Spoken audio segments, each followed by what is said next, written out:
Hey, can Hello. everybody hear me? Yeah, everybody can hear you. You take it away, Kino.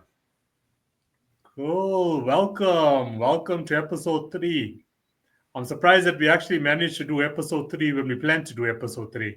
Uh, That's a huge improvement to anyone that listened to the previous episode. How's but we're committed now. everyone doing? Great. Great. Really nice to spend this time with you. Yeah. Again, we were always committed, but it is what it is. You're going to have delays when you're building something great. You know, things are never perfect. Things are never perfect. So today we are welcoming the great Robin. It's Higgins, right? That's right.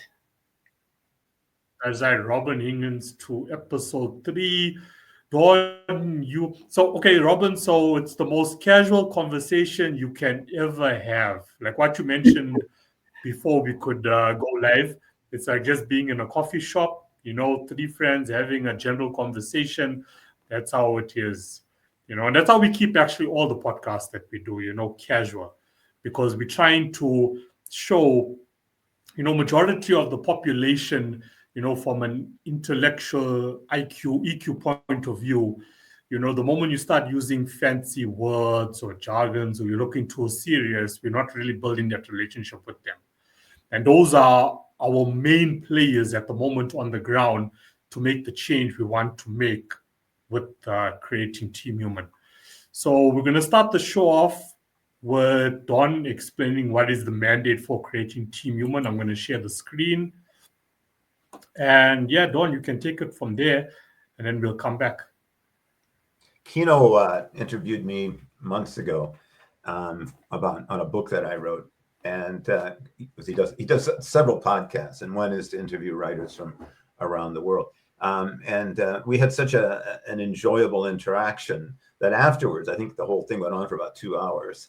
Afterwards, we talked about the state of the world. Here he is in South Africa. Here I was in Canada, and yet the common issues that we saw in terms of global challenges and the inability of people to come together to face the existential challenges of climate change and that sort of thing. So the more we talked, the more we decided, well, maybe it's time that we try to get a discussion on these issues. And I had just read a book, and it actually quite, I'm just going to grab it right here, because I think it really does sort of describe much of what we're after. And it's by a professor at the University of Toronto. And if you can see it, it's called The Future. But the big thing is that it says how to channel our foundational human instincts into a force for good. And he's saying that tribalism is probably the biggest threat to our survival. I mean, of course, it's not tribalism itself, but it's the separation of our human efforts and energies that disallow us to combat these challenges together and combining our energies. So in our discussion, I was reminded of this poem by Langston Hughes, which I'm so tired of waiting, aren't you, for the world to become good and beautiful and kind. Let us take a knife and cut the world in two and see what worms are eating at the rind.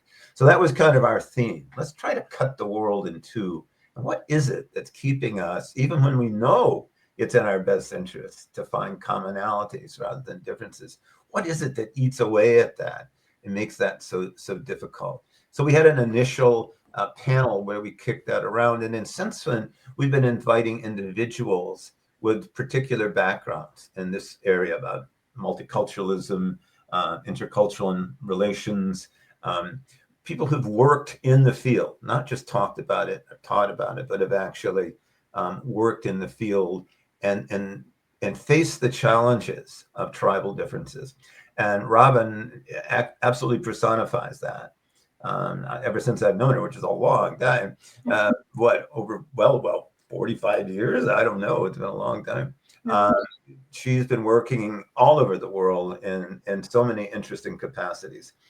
Most recently, she concluded 7 years' work at the University of Central Asia, more or less, being head of their counseling program, But what's interesting about that university is it actually has. I shouldn't be telling you this, but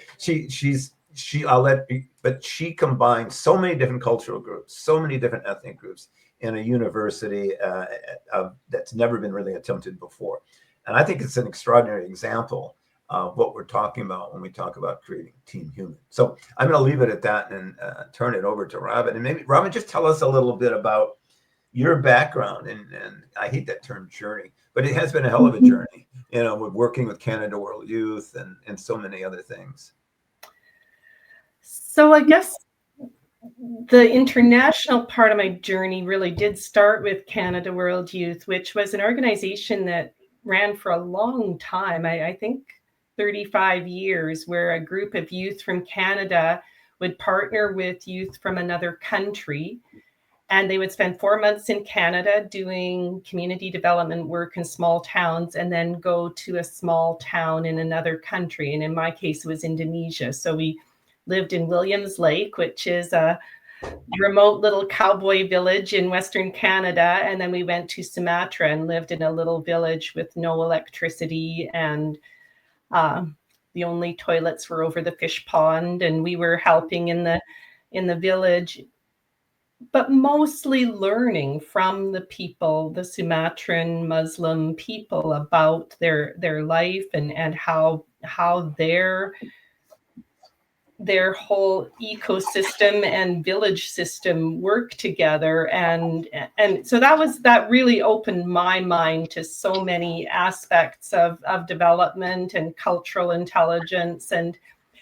And before I left, I had just finished a master's in counseling. And so that's the other real stream of my professional work. And I think the one story I'll tell about before I went to the University of Central Asia, I'd been working mostly individually with people at a college in Canada. I'd worked in mental health centers. I'd worked with women's counseling issues.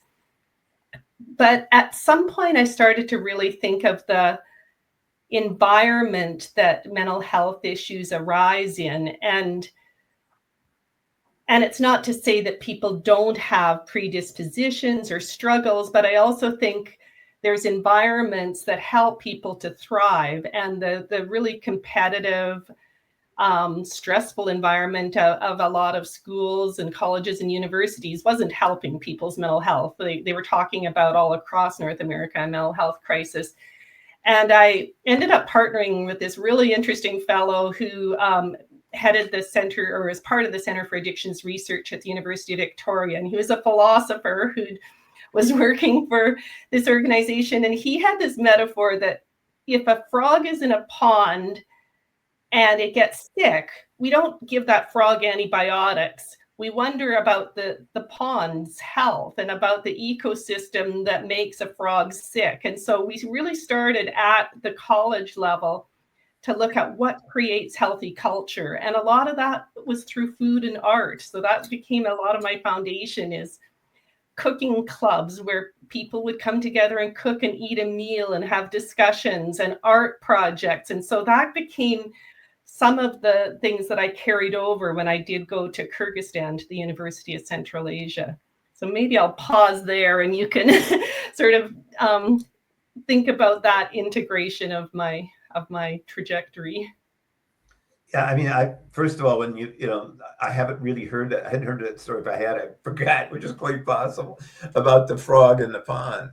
And what kind of environments, cultural environments, nurture mental health. And we see, what we talk about in North America as an epidemic of loneliness.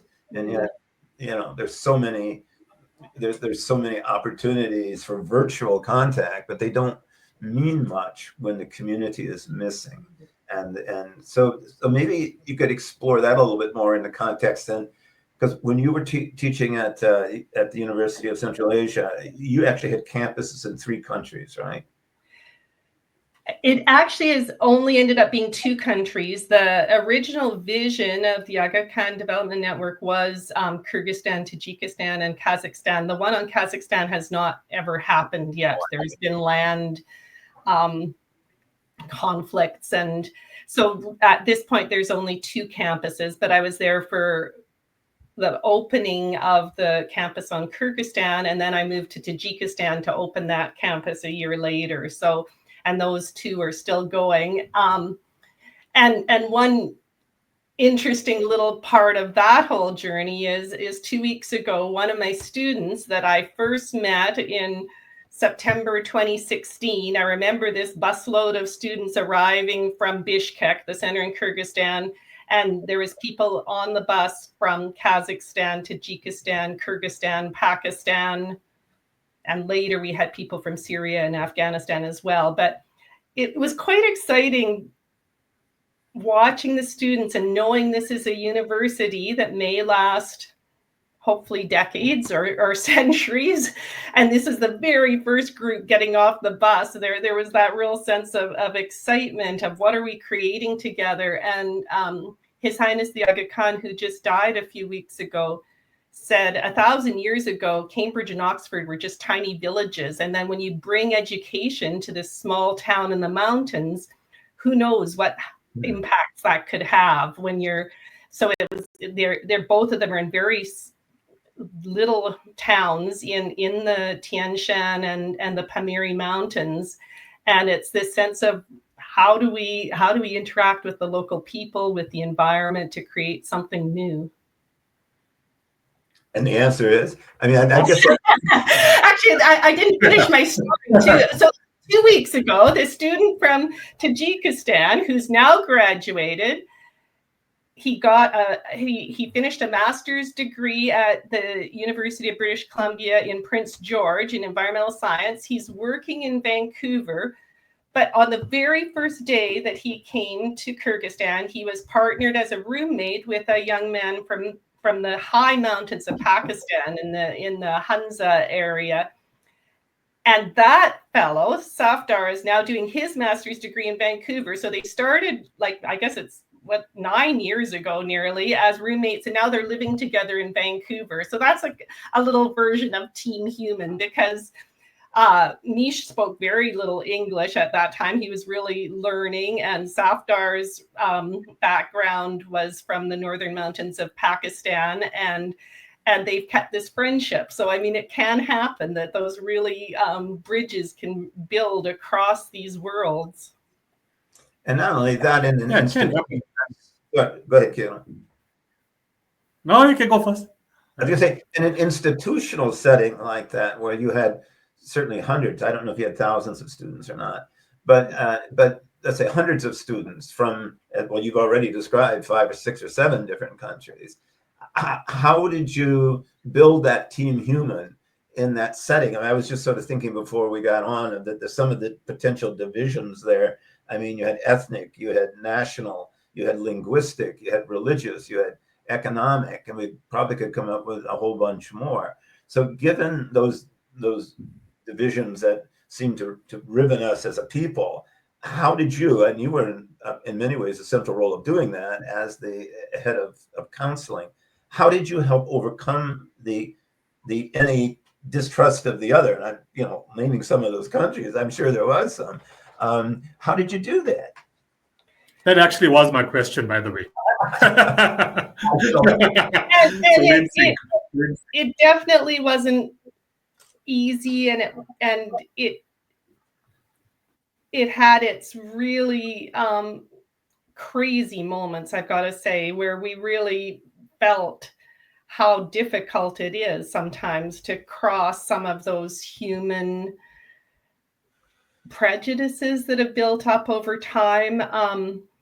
So one of the big divisions that we experienced in that first year was that the town we were living in was Sunni Muslim, but the Aga Khan comes from an Ismaili perspective, which is Shia.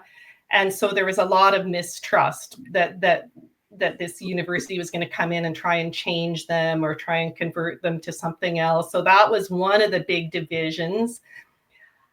So maybe I'll address that one first, because again, I don't want it to seem like it's all nirvana there and that we've solved everything. But one of the things we really tried that first year is we found hosting families in the village that would be willing to invite 2 of our students for dinners. And so on some Sunday afternoons, we might have someone from Kazakhstan and Pakistan go and cook dinner and have a meal with a Naran family that were Shia, so that they could just get to know each other. And that, I mean, the Middle East, and that would include Central Asia, hosting and hospitality is such a deep part of the Muslim culture.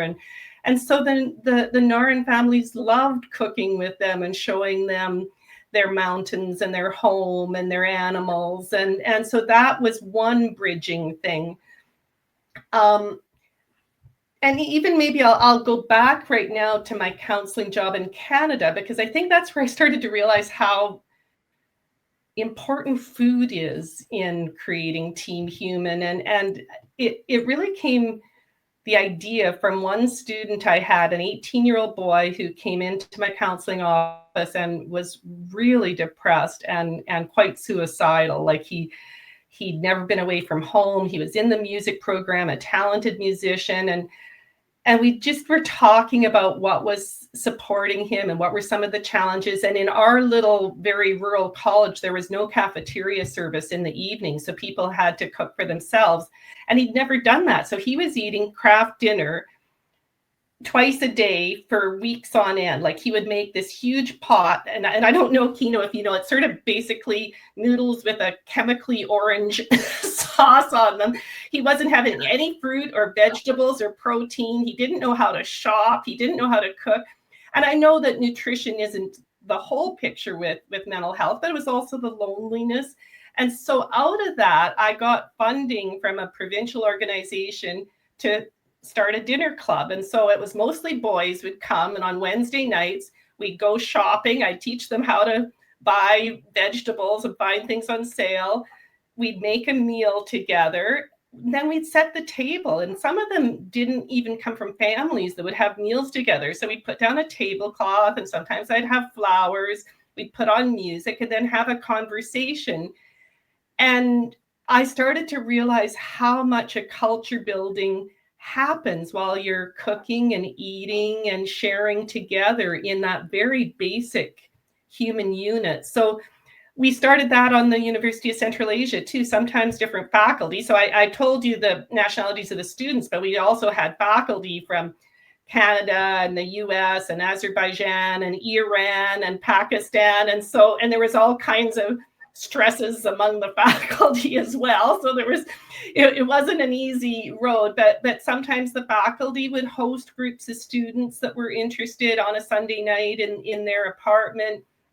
I had a wellness council, and the students would do dinners together. And again, cooking and eating was how we built some of those relationships where you could have conversations that were different from the ones you were having in the classroom or even in the cafeteria, I think, because there's something about sitting around a dinner table that I think really builds up those bonds. Interesting, sort of formally informal, so that, you know, there's certain, that's those are wonderful images. But you, Kino, you've experienced that, the importance of food in a culture, and your culture. Yeah, this makes me just realize, there's basic things we can do, such as cooking, that brings unity, that changes culture. Now, with all the individuals that were there that never used to socialize with, other individuals. And one thing I can never get when it comes to religion is why there's so much division within one piece of religion. You take Muslim, there's this Muslim, this Muslim, this Muslim. I'm like, but it's still Muslim end of the day. Okay, we take Christianity. There's Catholic, there's full gospel, there's I don't know what else, It's Christianity, Exactly, so, and that causes division, where they're actually fighting with each other, but yet, how one is praying may be different, but, other than that, it's okay. But, I just want to just mention that, But what I was trying to do is like, I like where Robin responded. They weren't used to. Okay, sure. Okay, so let me just finish off, and then you can respond to both. So then the second question, based on what you were talking about, these are individuals who came from homes, so the ones that did have homes, where this was not allowed. Okay, it was not allowed. You could get probably disowned if you socialized with a different type of Muslim or a different religion or social class that, wasn't, part of our crew, our group, our tribe. So weren't they afraid of their families finding out? Were there situations where the family did find out and, something bad came of it?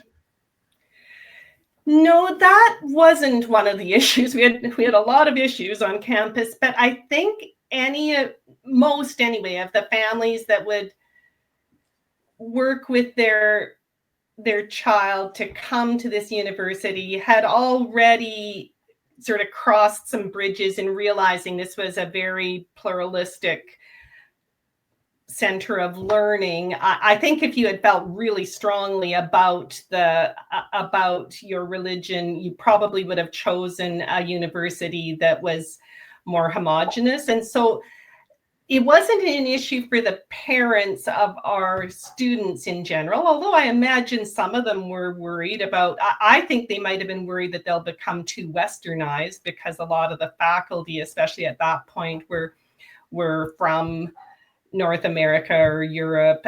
So I think that was a fear of some parents.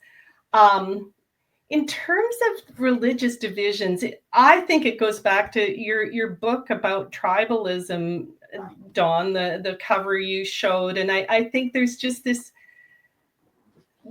deep sense of pride in who you are and your culture, and a real difficulty sometimes seeing that another perspective or another way of seeing values and spirituality could be as valid. And when you asked that question, it brought to mind in the second year of the program, the students did a history of religion course where they were looking at and doing presentations on religions around the world. And I remember talking to this one Muslim girl who said, "This course is really messing me up. I thought I knew what I believed until I took this course." And then just trying to sort of to understand how different people might see the world was really challenging her belief systems. And I think it was really valuable to also just have these conversations and to realize that people that you were having dinner with might come from a different perspective, but you still liked playing football together and you liked the same movies. And, so I think it is those human to human interactions sometimes. In terms of one of the other challenges on campus, Kazakhstan, Kyrgyzstan, and Tajikistan are all post-Soviet countries. And so during that time, religion wasn't even allowed. And so I did hear stories of Ismaili people who had a picture of His Highness the Aga Khan, the great-grandfather of the present one, in their little basement with a scarf over it, because with communism, religion was really not encouraged, and so they came out of that perspective to now being allowed to be basically what they want to be, but it's in some cases it's become a little bit the extreme, like fanatical in some cases. And then the tension on campus was that that group of students all had in common Russian as their language. And we were trying to promote an English-speaking university. So we were really wanting them to speak English in the cafeteria. And it would also then include the Pakistani and Syrian and Afghan students who don't speak Russian. But that became a real tension because they made up about 85% of our student body, and their humor, their culture, their music, their movies were all Russian. And so that often would cause divisions in the group of students. But over time, and everybody's English got better, and you're in clubs together, you've got roommates from another country, and again, you just start to build up this sense of a team human. Oh, it's just my friend. It's not necessarily a Shia or a Christian or whatever. It's just, oh, this is the person that I have to work on this project together, or I'm going to go clean up the campus together. That the differences are just one dimension of the person, and there's many commonalities that if encouraged can override the differences and accept the differences without rejecting. I mean, it's like, okay, but that doesn't define who the person is. I mean, is that I mean, what I see more and more, and we're seeing it sadly more and more in North America, is the exploitation of those differences for political purposes, to emphasize the differences. These people are, I mean, they're dirty, they eat cats. I mean, so we exploit that, but it's exploited. And so, in a situation like that, where you can get people to get to know each other individually, and they come to see that we're all human, which is really the point, right? We're all human. And we just have some kind of wonky differences that separate us. That seems potentially possible, but it also, I think it seems to me that those inclinations toward tribalism, toward when things get tense, when they get difficult, the instinct is to sort of circle up the wagons and protect ourselves from the other, and even become more removed rather than more open. And at times like this, when there's so much global uncertainty, do you think that's happening, that we are running into a situation where the differences are being exploited to the point where it's harder and harder to create team human?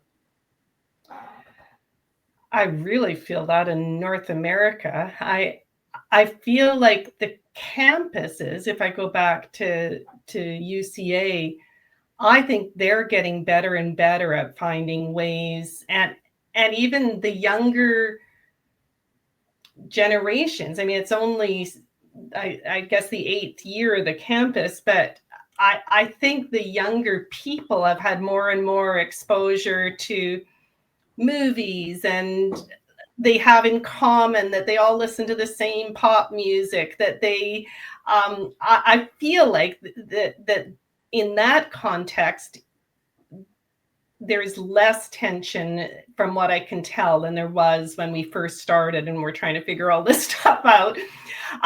In North America, I sadly feel like it's very divided, and I can feel it in myself. It's harder to talk to people, even relatives or community members that have a very different political view from me on what makes a healthy society. I find it's just getting harder to find those commonalities, that we're getting more divided in our perspectives.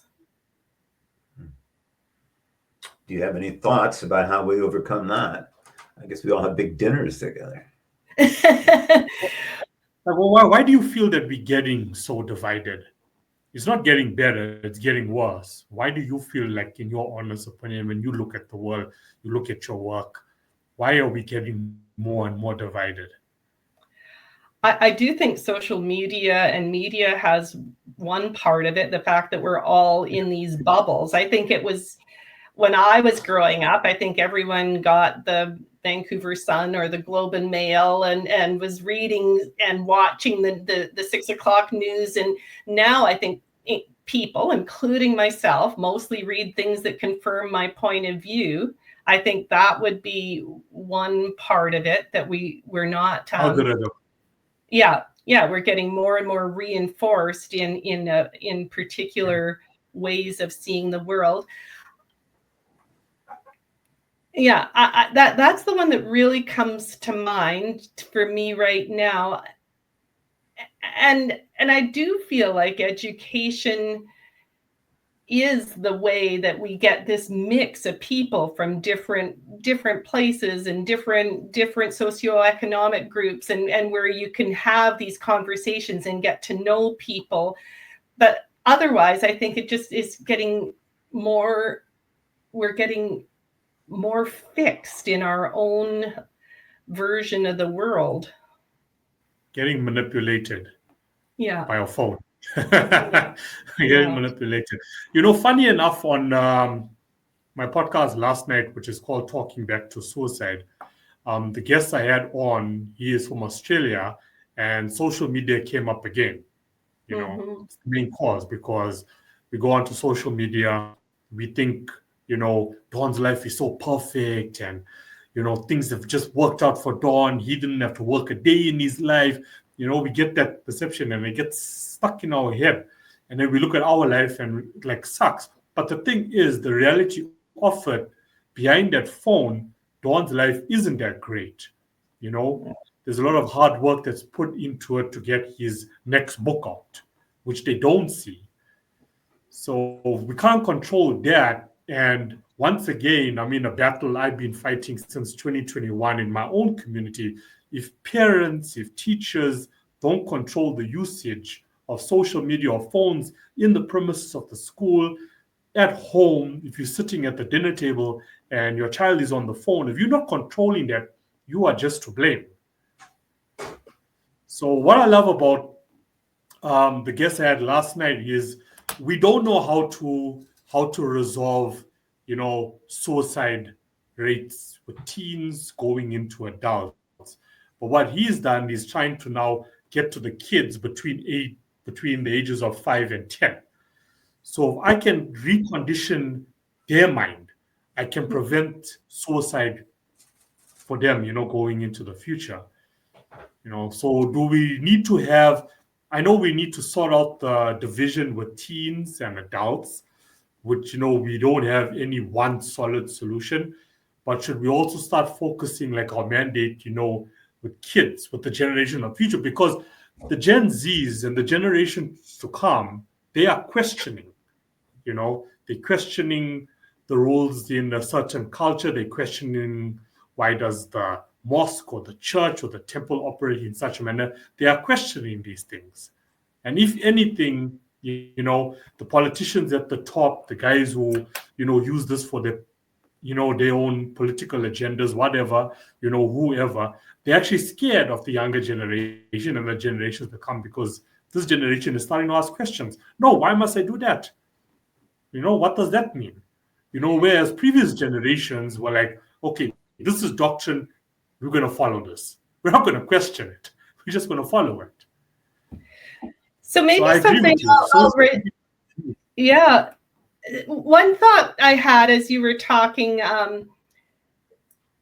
was when I was living in Tajikistan, I was asked to do some in-service work with the teachers in the community who are really worried about the at-risk youth. And there was some youth that were getting involved in the drug trade because heroin was coming across from Afghanistan. And there was this sense that there was a real generation gap between the parents and the youth. And I said, rather than me working with the teachers right now, I'd really like to just get to know the teens. And so one project that I think has potential to be used with different groups is we used photo voice. So we first went into the schools and I asked the principal or the head of the school to get us a group of 12 students, but I wanted a real mix. I didn't want him to give me just all the ones they were most worried about. So some that he was worried about, some that were thriving, and some in the middle, so that it was like a real cross section. And then we brought, and then we met with them and we asked them what they liked and didn't like about living in their community and just what's it like to be a teenager here. And then we got the students, those 12 from 5 different schools together. And for 4 weekends, we did leadership development with them. But one of the tasks was to go into the community and take pictures. And if they didn't have a phone that they could use, we lent them some of pictures that would show the negative and positive things about being a teenager in their community. And then we mounted a gallery walk where we invited their parents and teachers, and the teenagers explained to them, these are the things that really suck about being a teenager here. We hate the fact that there isn't public transportation on the weekends, so we can't get together if we live outside of town. We hate the fact that that we're so far from the city and that we'll probably have to go to Russia to make money because there's no employment here. And some of the teachers told me that there were students they'd never heard talk before who are explaining their photographs and their gallery exposition. So people that maybe have trouble sometimes writing or verbalizing with their photos were able to really be our experts. I said to the guests, these teenagers are the experts on being a teenager in this town, and they're going to tell you what it's like. So that just is what kind of came to mind when you were talking about that gap. And the other thing I think is it's real life. They were using their phones for photos, but they were out taking pictures of the broken down desks in the school, or a grandfather and a child together. So they are showing the positives and negatives. So I think the more things we can do that are hands-on, but it's not just getting all your information from media, it's interviewing each other. Yeah. Tuning into a podcast. Yes. 100%. Well, I also know that you spent the last 4 or 5 months in Indonesia. Yes. And I mean, on the one hand, that's a fairly homogeneous culture in the Bali, but now there's also a lot of foreigners living there, and it's changing very rapidly. How is that working out? Are you seeing some of those same cultural divides there, and how are they being dealt with? It's difficult there too. I think the culture is so rich and so deep, and there's so much art and ceremony, and trying to make a living. The main options right now are through tourism, and there have been a lot of Russians have recently moved there because of not wanting to be killed in Ukraine, basically, and that's put a different kind of pressure, because they're most of them, I think, do not have a lot of intercultural or travel experience, so they're tending to really stay together. The Balinese will refer to the Russian villages, where they've kind of created these enclaves. So yeah, there's always these interfaces that are so fascinating to just see how different places are coping. And the Balinese are incredibly gracious, and their ceremonies continue despite everything that's going on, and there's this sense of beauty and art, but again, it's that pressure to make a living, to feel like they want their kids to go to good schools, which means that they probably don't want to work in the rice paddies the way their parents did. And yeah, there's a lot of changes in the world. I think the other project that I'm really involved with, that I know we're needing to end soon, but what really fires my life right now is I'm working with a group of Afghan girls, and as you know, they can't go to school, haven't been able to for nearly 4 years now, and but they're working online to get their English proficiency so that they can apply to universities. And out of this organization, I think 7 girls now have left Afghanistan for scholarships to pursue education in other places. But in terms of Team Human, they are so feisty and so interesting and so resilient. Actually, Dawn, your daughter Farish, joined me on Friday meeting some of the young women, and so they're aged 16 to 20. And I was sort of reminded again how sometimes it's being told you can't do something that makes you really realize how important it is, because they are voracious readers. I asked them to describe themselves in the chat box on our first session, some adjectives, and they were writing feminist, K-pop lover. They listen to all the modern music, and they love to dance, but they're not allowed to speak outside the home now. Like the Taliban has said that women aren't allowed to talk on the streets. And but they're finding different ways to empower themselves and empower each other, and so there is this resilience within us. And a lot of them will just speak about wanting to be the people that will change the world and be able to help other people find their freedom. So they're really my inspiration these days. That's really, I hadn't heard about them. That sounds wonderful. Yeah. Now, in a case like that, where there's so much repression of women, and certainly in terms of communication, how have you organized this, and how is it operating?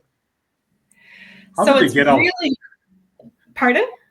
How did they get out? Just like as another question. Well, how did we get out? The people that got out, you need, if you're traveling, you travel with someone that is in your family, so a brother or uncle or father. And I mean, one woman was saying to Farish the other day that it was a neighbor, but she told them at the border it was her uncle, and they got into Iran or Pakistan and then can fly to other places.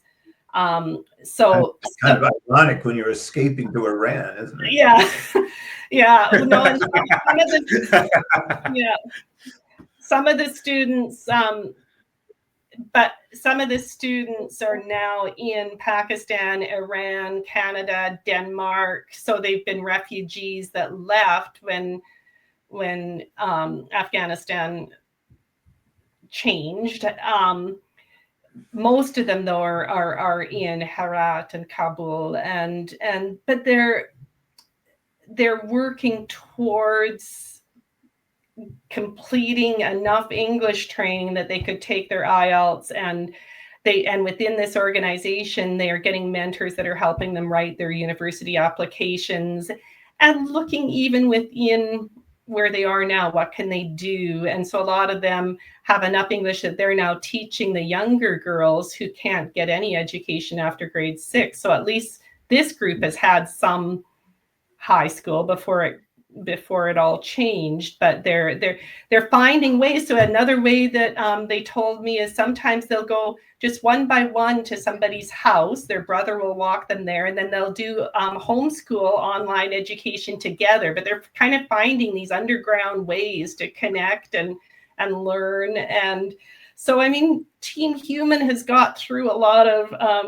challenges, and I think it's exciting when we see people being creative and finding ways to learn and connect despite the stresses in our world right now.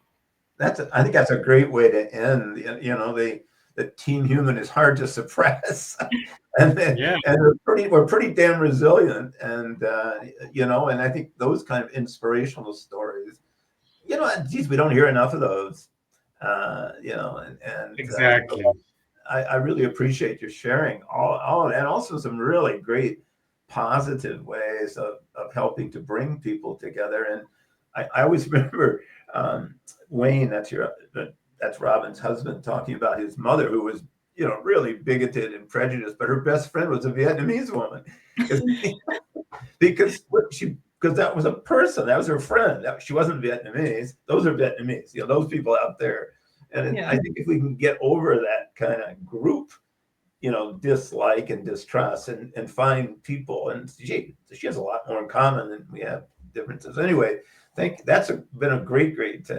I think I've really enjoyed it. I really enjoyed it a lot. Thanks. And we're going to move to your new handbook. We can get that up on when we put the show up on YouTube. It'll be in the show notes. It'll be in the show notes. Okay, I'll send an idea. Or sorry, you can finish first. Oh, okay. Let me just see. Yeah. No, all I wanted to say was, while you were talking about, what these girls, have done, like this can add to actually boosting, our social presence as well. Like I agree, the negative side effects of social media, but we, the group that are using it, for our advantage. Yeah. Because just as it can push out negativity, we can also use it to push out positivity.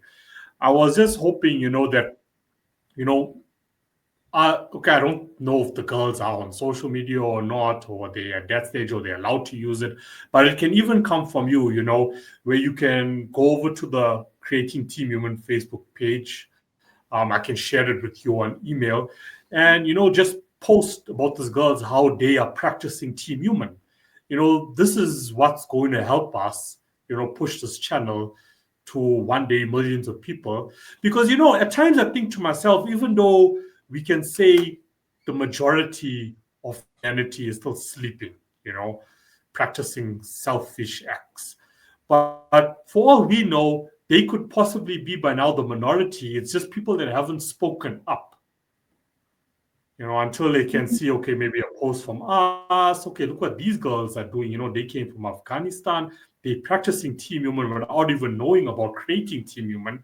And this is the examples we need. We need to share it online, get it out there. Because that could help. I mean, what's your thoughts on that, Don?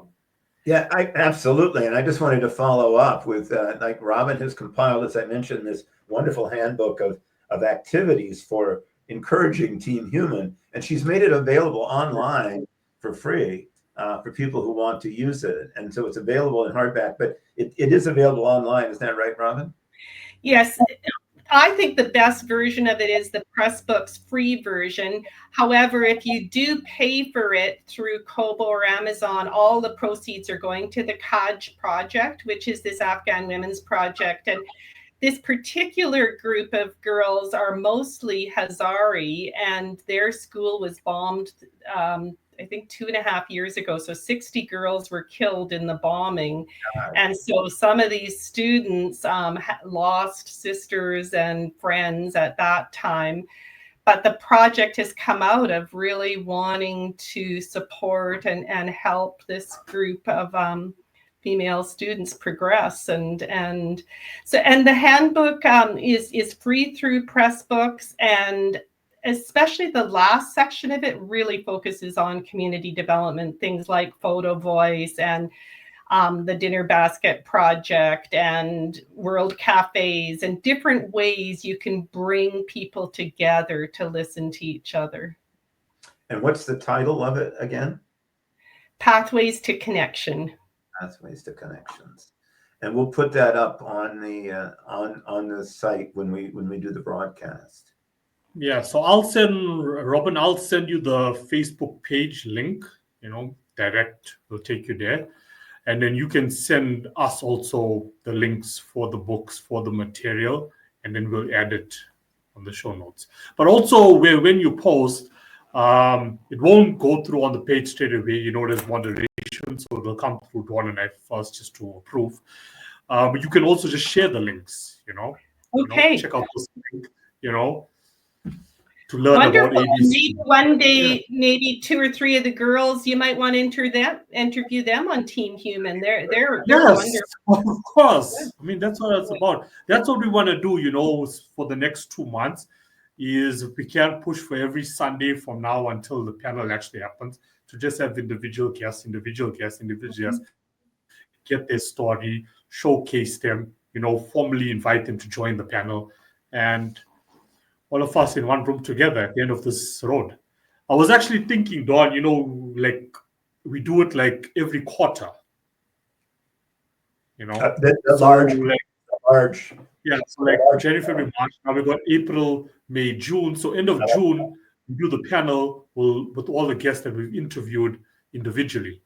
Yeah, absolutely. And then we can also have special programs. I love the idea of interviewing some of the women from Afghanistan. Yeah. No, it'll be part of like our weekly show. Yeah. How fun. Well, we'll pursue that. We'll pursue that. And another option would be some of my UCA students as well. Like some of them now are doing really interesting work and graduate work in different parts of the world. But yeah, so if you get it stuck for people to talk to, I can probably provide some pretty interesting. No, you can already send the details through. Do we get to them via you, or do we reach out to them? I think I would check with them first. The other thing I need to double check with the Afghan girls is I keep worrying, is this safe for you? Is there any chance that the Afghan government would watch this or somehow, so I think I need to do a little bit of, but some of them are already outside of Afghanistan. So we need to do a little checking into that. But yeah, I'll think of some people that I think might be interesting as well. And yeah, it makes it just more global, getting some different voices. Hypothetically, hypothetically speaking, if the Afghan government had to actually view this podcast, because keep in mind, governments are afraid of podcasts. Okay, it's decentralized; they can't control it. If the Afghan government had to watch us like chatting with the girls, who would be in trouble, Dawn and I, or the girls? The girls. I worry about the girls. Yeah. Okay, no, then definitely. If you were gonna say Dawn and I was gonna be like, oh, whatever, we don't care. Yeah. No, I would just worry that it might, But there's enough of them that are outside of the country now. And actually, my contact that kind of got me into this project is a really fascinating young man who lives in Kyrgyzstan right now. But he has 6 sisters. So he was one of the founders of this project because he's so worried about his sisters. And so I think we could find some pretty interesting conversations. Robin, if people wanted to know more about that particular project, where would they go? How would they find out? I could send you the link, but it's Kaaj, which is and they've got a great website, but I'll send that to both of you as well. Yeah. Because that sounds wonderful. Yeah, it is. It's a real. I think it's these young people that started it for their family and nobody funded it, and they didn't get a government grant, and they just did it because they cared, and this is their passion. Yeah. I'm gonna have to sign off. Yeah, you have to go for lunch. Okay. So before we go, Robin, I just want to officially welcome you on behalf of Dawn and I to Creating Team Human. And we will see you in the panel at the end of June. Okay. Okay. The future of humanity. We'll see you this summer personally. Yeah. Okay, bye. Bye-bye. Adios. Okay. Well, that was great, eh?